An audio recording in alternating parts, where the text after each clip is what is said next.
बहुत समय पहले की बात है। एक राजा को उपहार में किसी ने बाज के 2 बच्चे भेंट किए। वे बड़ी ही अच्छी नस्ल के थे और राजा ने कभी इससे पहले इतने शानदार बाज नहीं देखे थे। राजा ने उनकी देखभाल के लिए एक अनुभवी आदमी को नियुक्त कर दिया। जब कुछ महीने बीत गए तो राजा ने बाजों को देखने का मन बनाया और उस जगह पहुंच गए जहां उन्हें पाला जा रहा था। राजा ने देखा कि दोनों बाज काफी बड़े हो चुके थे और अब पहले से भी शानदार लग रहे थे। राजा ने बाजों की देखभाल कर रहे आदमी से कहा, मैं इनकी उड़ान देखना चाहता हूँ, तुम इन्हें उड़ने का इशारा करो। आदमी ने ऐसा ही किया। इशारा मिलते ही दोनों बाज उड़ान भरने लगे, पर जहाँ एक बाज आसमान की ऊंचाइयों को छू रहा था, वही दूसरा कुछ ऊपर जाकर वापस उसी डाल पर आकर बैठ गया जिससे वो उड़ा था। ये देख राजा को कुछ अजीब लगा। क्या बात है, जहाँ एक बाज इतनी अच्छी उड़ान भर रहा है, वही ये दूसरा बाज उड़ना ही नहीं चाह रहा।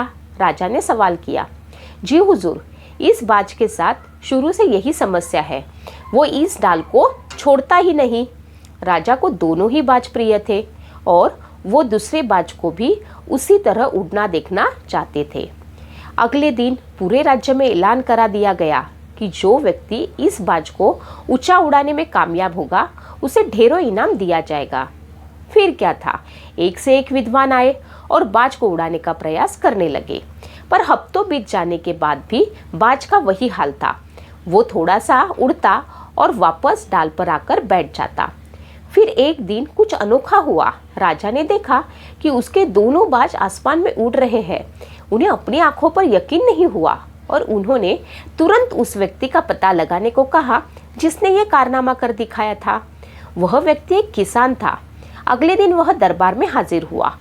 उसे इनाम में स्वर्ण मुद्राएं भेंट करते हुए राजा ने कहा, मैं तुमसे बहुत प्रसन्न हूँ, बस तुम इतना बताओ कि जो काम बड़े बड़े विद्वान नहीं कर पाए वो तुमने कैसे कर दिखाया।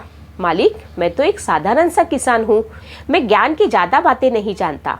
मैं तो बस वो डाल काट दी जिस पर बैठने का बाज आदी हो चुका था, और जब वो डाल ही नहीं रही तो वो भी अपने साथी के साथ ऊपर उड़ने लगा। दोस्तों, हम सभी ऊंचा उड़ान के लिए बने हैं, लेकिन कई बार हम जो कर रहे होते हैं उसके इतने आदी हो जाते हैं कि अपनी उड़ान भरने की, कुछ बड़ा करने की काबिलियत को भूल जाते हैं। यदि आप सभी को सालों से किसी ऐसे काम में लगे हैं जो आपके सही पोटेंशियल के मुताबिक नहीं है, तो एक बार ज़रूर सोचिए